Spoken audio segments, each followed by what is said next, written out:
Bonsoir, soyez les bienvenus sur La Première.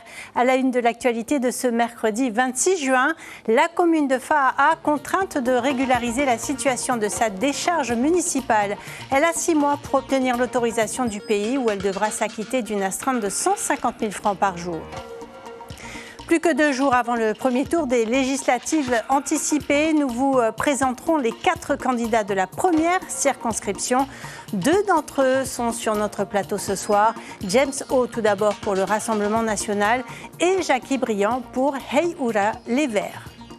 Enfin, vous verrez ce que monter une entreprise veut dire en Polynésie française. Il a fallu 2 ans à une chef d'entreprise pour réunir toutes les autorisations nécessaires à son restaurant sur le lagon.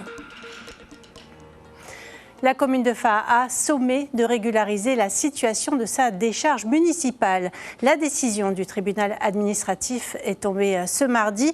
L'association environnementale La Planète Brûle, à l'initiative de cette action contre la mairie de Faaa, s'en félicite. Elle avait au départ demandé la fermeture de cette déchetterie en place depuis les années 60. Mélodie Uhilamoa Fassione, Heidi Enko.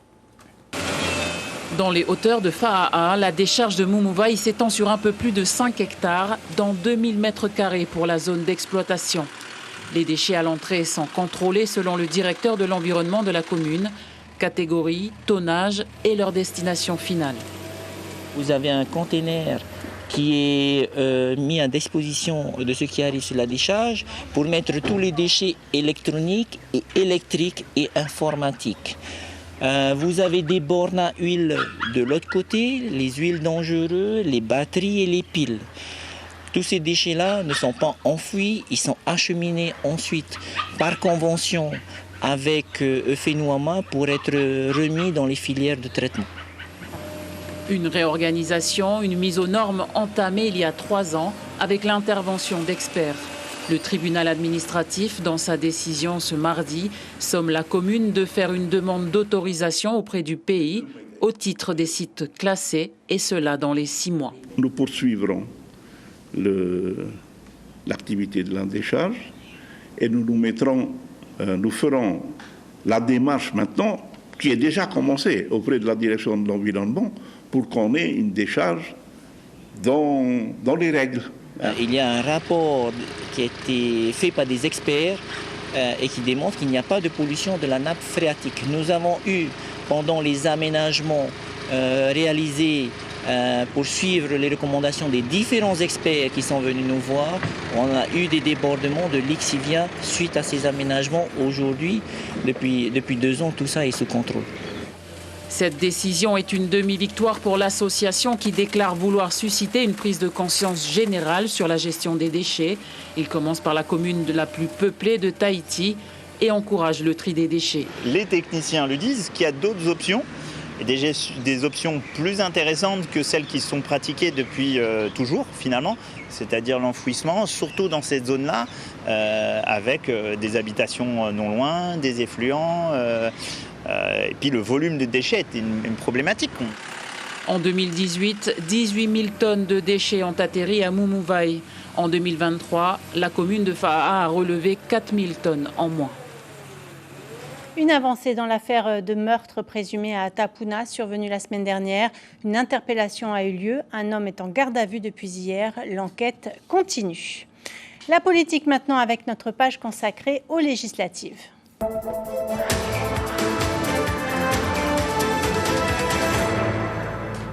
Le premier tour des législatives anticipées, c'est dans 3 jours. N'hésitez pas à voir ou revoir nos débats en replay sur notre site internet. Un bon moyen de se faire une première idée sur les programmes et la vision proposée par les candidats. Bonsoir Lucille Guichet. Ce soir, vous proposez un dernier débat. Oui, c'est le dernier débat avant le premier tour, samedi, avec les 4 candidats de la première circonscription qui englobe Papeete, Pire, Aroué et les Tuamotu-Gambier. Et c'est justement parce que c'est une circonscription particulièrement exposée au changement climatique que nous parlerons environnement. Quels sont les leviers et les compétences des députés? Nous parlerons également citoyenneté polynésienne, Sur le plateau, Tematai Le Gaïc, le député sortant du Tavini, Moerani Frebo du Rassemblement Amui-Tatou, James O du Rassemblement National et Jackie Briand pour Heyura les Verts. Dernière occasion d'échanger les idées et dévoiler leur programme avant samedi où la plupart des candidats sera éliminé à l'issue du premier tour. Vous pourrez d'ailleurs vivre l'ambiance et les résultats de ce premier tour tout au long de la journée samedi avec les équipes de Polynésie la première. Les résultats sont attendus à partir de 20h. Rencontre avec ces candidats de la première circonscription avec ce reportage tourné avec Hayata Buluk et Patrick Tsing et on se retrouve tout à l'heure. À 35 ans, c'est déjà sa deuxième campagne. Dans la foulée des élections européennes, Moerani Frebo se lance dans les législatives avec le rassemblement autonomiste Amui-Tatou. Après aussi mardi et mercredi qui restent, c'est ça Fils des élus marquisiens Louis et Joël Frebo, Moerani est tombé dans la marmite politique quand il était petit. Depuis petit, je suis traîné dans les réunions publiques, donc je pense qu'on finit par y prendre goût. Oui. Ça s'est fait déjà, comme vous l'avez vu, pour les élections européennes, où j'ai déposé donc ma candidature. Et ensuite, ça s'est fait assez naturellement dans la foulée des européennes pour les élections législatives. Candidat sortant, Tematai Le Gaïc veut confirmer son résultat de 2022. Le Benjamin de l'Assemblée nationale repart donc en campagne. Comme tous les responsables politiques, la stratégie la plus importante, c'est la rencontre dans les quartiers. On donnera des éléments sur le bilan que nous avons fait pendant ces 2 ans et les projections sur les 5 prochaines années. Nouvelle bannière pour le candidat James O. Après avoir été exclu du Tahuera, puis avoir couru sous les drapeaux du Tavini, le journaliste de profession fait campagne avec le Rassemblement national. Bien évidemment, les enjeux ne sont pas les mêmes en France et ici en Polynésie. Donc pour moi, c'était plus une opportunité d'offrir aux Polynésiens un autre vote, une autre façon de voter plutôt que le bloc autonomiste contre l'indépendance, les bleus contre les rouges. Lancé en politique il y a 28 ans, Jackie Briand part une nouvelle fois avec Heyura les Verts. L'ancien ministre de l'Environnement d'Oscar Temaru en 2011 et adjoint à la mairie d'Aroué mise toujours sur la transition énergétique. Que ce soit de l'extrême droite ou de la droite de manière générale, ils sont dans une logique qui est que le monde ne va pas changer, ne va pas évoluer, que la nature sera toujours le lieu le plus nocif dans leur continue à exploiter, sera toujours le lieu le plus nocif dans leur continue à exploiter. Tematai Le Gaïc pour le Tavini, Jackie Briand pour Heyura les Verts, Moerani Frebo pour Amui-Tatou et James O pour le Rassemblement national. Et depuis, sachez que les candidats du Tavini ont reçu le soutien officiel du nouveau Front populaire. Bonsoir James O, bienvenue. Vous vous présentez dans la première circonscription sous les couleurs bleu marine, les couleurs du Rassemblement national. Depuis le début de cette courte campagne, il a souvent été question de votre nomadisme politique, puisque vous étiez au Tahuera avant de passer au Tavini, puis maintenant au RN. Le passé sulfureux du Rassemblement national, à l'époque du Front national, xénophobe, raciste. Marine Le Pen s'est appliquée à lisser cette image, mais une fois au pouvoir, est-ce que ce sera la même chose ? Oui, ce sera la même chose. Parce qu'il faut savoir que la question, les notions de racisme, de xénophobie, si vous me posez la question est-ce que je soutiens, bien sûr, ma réponse est non. En revanche, si vous me demandez est-ce que je suis pour la pluralité démocratique, pour les libertés d'expression et d'opinion, parce que c'est ça aussi le Rassemblement national, c'est l'article 1er de son statut, eh bien oui, je soutiens ces valeurs. Au-delà des partis, que voulez-vous personnellement apporter pour améliorer la société polynésienne de demain ? Déjà, comme je l'ai dit dans le reportage, c'est de permettre aux électeurs qui ne se retrouvent ni avec le bloc indépendantiste, ni avec le bloc de rassemblement des autonomistes qui était hier ennemi et aujourd'hui ami, donc de leur offrir une possibilité d'une troisième voie, c'est-à-dire une alternative, je l'ai dit, plutôt que de s'abstenir, car il ne faut pas s'abstenir, il faut venir voter, c'est important. Votre cheval de bataille, c'est l'éducation. Vous faisiez partie de la commission de l'éducation à l'Assemblée de la Polynésie française. Alors l'éducation est une compétence locale, mais est-ce que vous aimeriez agir sur cette question depuis le Palais Bourbon ? Bien sûr, et là je pense aurait plus les réseaux d'éducation prioritaire. Il faut savoir que depuis plusieurs années, nous bénéficions, nous la Polynésie, de ces moyens supplémentaires en termes d'apprentissage, en termes de moyens humains. Donc je pense qu'un député pourra intervenir auprès du ministre de l'Éducation nationale afin que l'on élargisse ce dispositif à plusieurs communes qui ont un réel besoin pour les élèves qui sont en grande difficulté d'apprentissage. Jordan Bardella préconise un Big Bang de l'autorité à l'école. Vous adhérez à cette vision? Qu'est-ce que vous entendez par Big Bang? Alors, l'interdiction des téléphones portables, l'instauration de l'uniforme, le vouvoiement obligatoire. Ce sont des mesures dont on parle beaucoup. Effectivement. Il faut savoir qu'en Polynésie, vous l'avez dit, depuis 1951, la Polynésie est compétente en matière d'enseignement. Vous citez le téléphone portable, c'est une loi qui existe en Polynésie. Elle a été votée, elle a été proposée à l'Assemblée de la Polynésie. Donc, c'est déjà fait, je vous réponds clairement. Concernant l'uniforme, là également, ça va faire plus de 20 ans que le port de l'uniforme est en place en Polynésie et je trouve que c'est une très bonne chose pour gommer les inégalités entre les différentes classes sociales.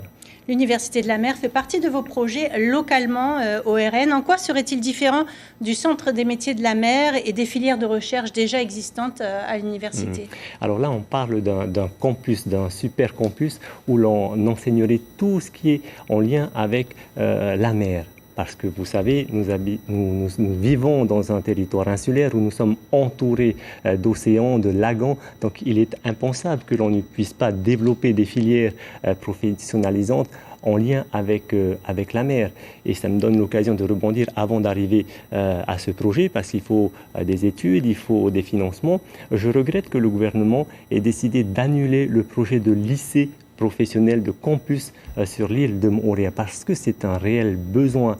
Vous avez environ 600 élèves qui doivent quitter à 5 heures du matin à Moorea pour prendre la navette dans des conditions difficiles lorsqu'il y a la forte houle.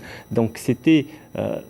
Je ne comprends pas. Honnêtement, j'étais sur Moorea en début de semaine et c'est ce que les habitants de Moorea me demandent, d'intervenir auprès de notre ministre de l'Éducation polynésien, mais également auprès de l'État, parce qu'il faut savoir que ce projet a été en partie acté au niveau des financements avec l'ANRU, c'est-à-dire que la Polynésie n'est pas la seule à porter financièrement ce projet.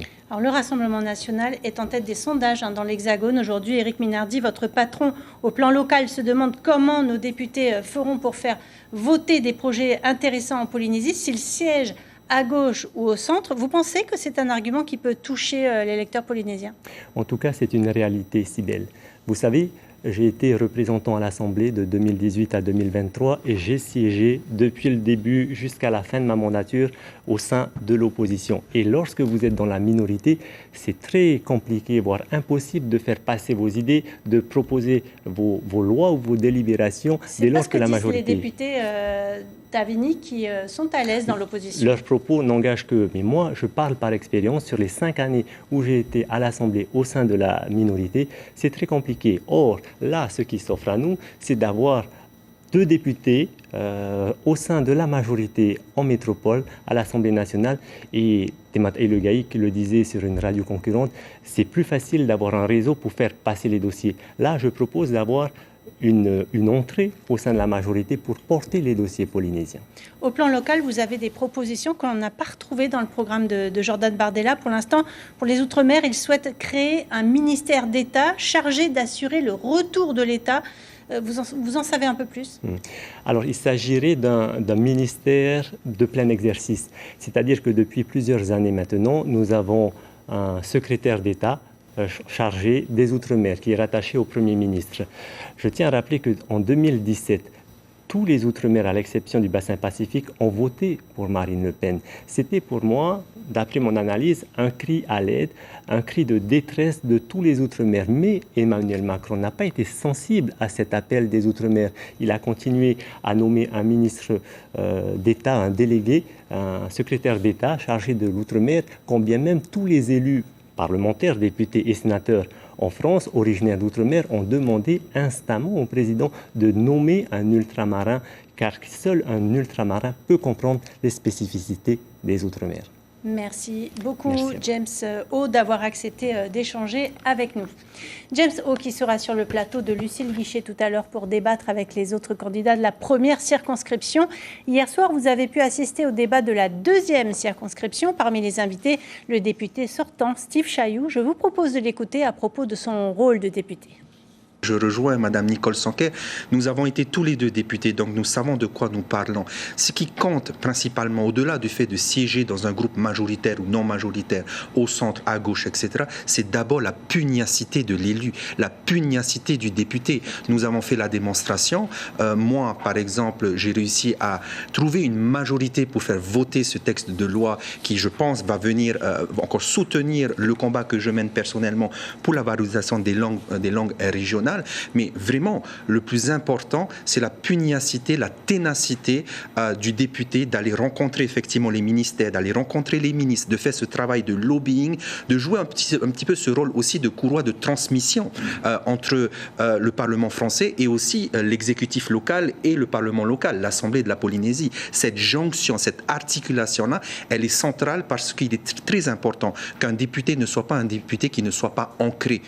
Et c'est d'ailleurs ce qui se passe avec la majorité actuelle macroniste. Énormément de députés étaient des députés hors sol. Ils ont été élus sur une circonscription, ils ont été parachutés, ils ont été élus uniquement par l'étiquette politique, alors qu'ils ne connaissent pas leur territoire, qu'ils ne connaissent pas leur circonscription. Nous, ce n'est pas le cas. Nous sommes des députés, et il y a eu des députés avant nous qui étaient ancrés dans notre territoire, dans nos circonscriptions, et c'est ça qui est important, la pugnacité et le courage aussi d'aller se confronter à l'État qui souvent ne connaît absolument pas non seulement les Outre-mer, mais également qui ne connaissent pas également le Pacifique. Ils font un amalgame entre le Pacifique, c'est-à-dire nous, la Nouvelle-Calédonie et Wallis-et-Futuna, avec les autres départements d'Outre-mer. Nous faisons aussi ce travail de pédagogie, c'est quand même un comble. Faisons ce travail de pédagogie auprès des responsables de l'État en leur disant nous existons, ne nous oubliez pas, parce qu'à l'heure actuelle, quoi qu'on en dise, et c'est l'indépendantiste qui le dit, aujourd'hui nous sommes encore dans l'autonomie et nous devons justement travailler dans ce cadre que nous avons actuellement. Voilà, je vous propose d'accueillir tout de suite notre deuxième invité. Bonsoir Jacques Briand, vous vous présentez sous la bannière écologiste dans la première circonscription. Heyoula Les Verts est souvent le premier parti à déposer sa candidature au commissariat. Vous êtes présent à chaque rendez-vous électoral. Cette constance va-t-elle payer cette fois selon vous ? Il y a au moins un point sur lequel les électeurs ne pourront pas se poser la question si demain on va changer de casquette, changer de couleur de chemise, basculer sur une alliance qui est à la limite contre nature. Ça vous choque ? Oui. Ce genre de comportement de nomadisme politique ? Parce que ça éloigne le citoyen qui n'est pas très intéressé par la politique. Ce genre de comportement n'apporte strictement rien, sauf leur propre carrière et à la limite leur propre existence. Et c'est une catastrophe pour la démocratie. Et ce n'est pas étonnant qu'on se retrouve avec des votes de l'extrême. Vous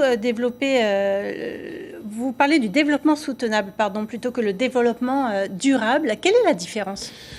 Les industriels, de manière générale, ont parfaitement assimilé l'idée que des comportements de consommateurs est en train d'évoluer. Alors, qu'est-ce qu'ils ont fait ? C'est ce qu'on appelle le greenwashing. On va mettre sur le marché des voitures électriques. Ces voitures électriques vont se charger sur un distributeur qui utilise du fossile pour le charger. Donc, tu ne pollues pas avec ta voiture, mais en fait, c'est le producteur historique qui va produire à ta place. Ça s'appelle du greenwashing.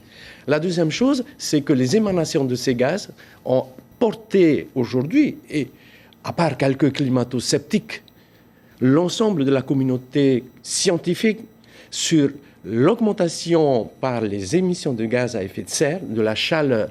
Et on le voit tous les jours. Au niveau de la Polynésie, la montée des eaux est une réalité.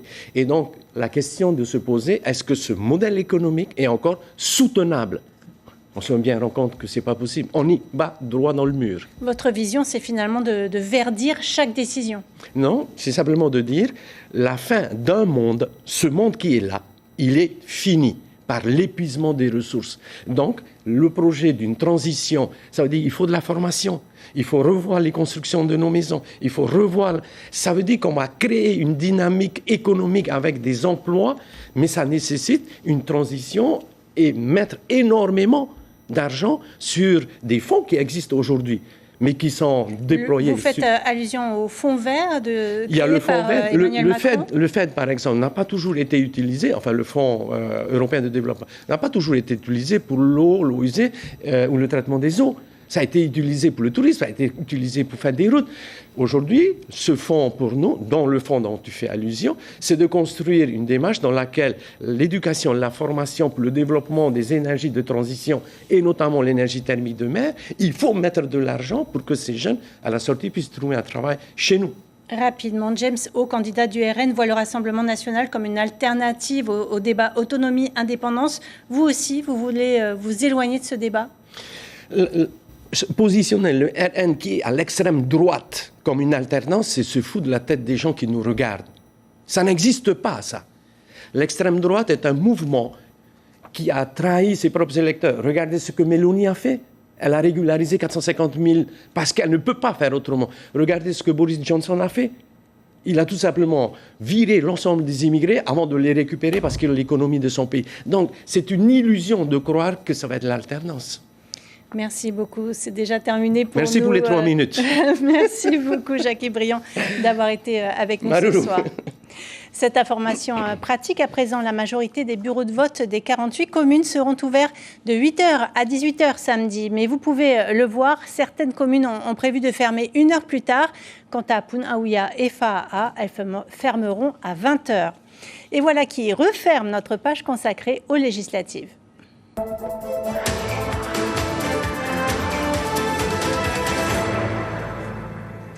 Les fonctionnaires d'État seront en grève demain, 27 juin. Ils dénoncent le nouveau mode de calcul de leur pension de retraite. Renseignez-vous car certaines écoles ne pourront pas accueillir vos enfants, notamment à Fa'a et Punaouia. Un restaurant sur l'eau, le concept est séduisant, mais il a fallu beaucoup de patience et de persévérance pour le concrétiser. 2 ans de démarches administratives ont été nécessaires auprès des institutions du pays. Mais vous allez le voir, la chef d'entreprise n'a rien lâché pour mener son projet à terme. Reportage de Mélissa Chong et Patrick Tinsing. Une citronnade servie côté lagon. C'est l'idée innovante de Sandy, ancienne gérante de roulotte à Valleyté. Depuis le 14 juin, son téléphone n'arrête pas de sonner. Vous êtes combien ?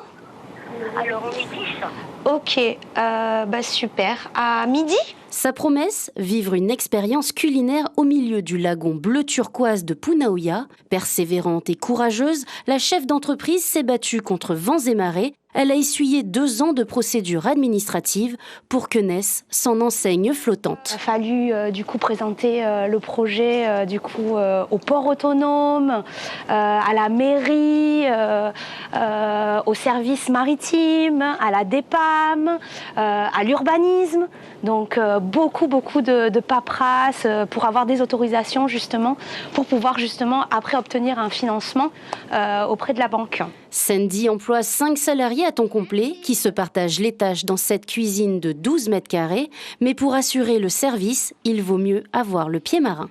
Ça fait 2 semaines depuis l'ouverture que je travaille avec Sandy et pour le moment tout se passe très bien. Là, on s'est installé avec un peu de houle. Du coup, la première semaine, c'était un peu difficile, le mal de mer. Mais la deuxième semaine et puis cette semaine, ça se passe très bien. 80 millions de francs, c'est le budget que la jeune femme a investi dans ce projet novateur, un investissement auquel sa famille a également contribué. Convaincre les institutions a été plus complexe. Si on attend, en fait, il n'y a rien qui se passe.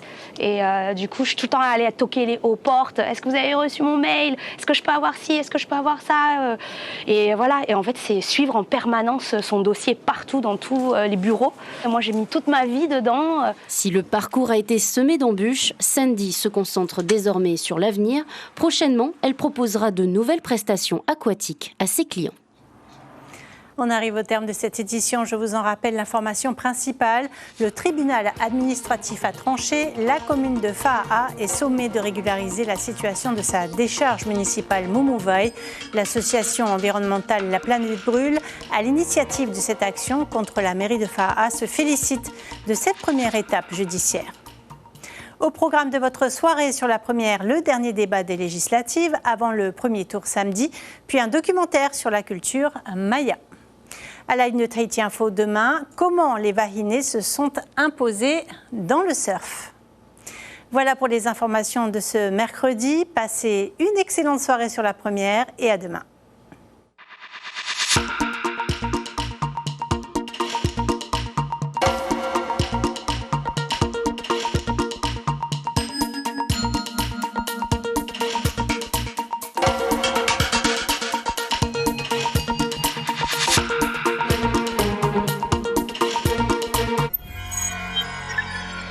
Retrouvez ce programme en replay sur notre site internet.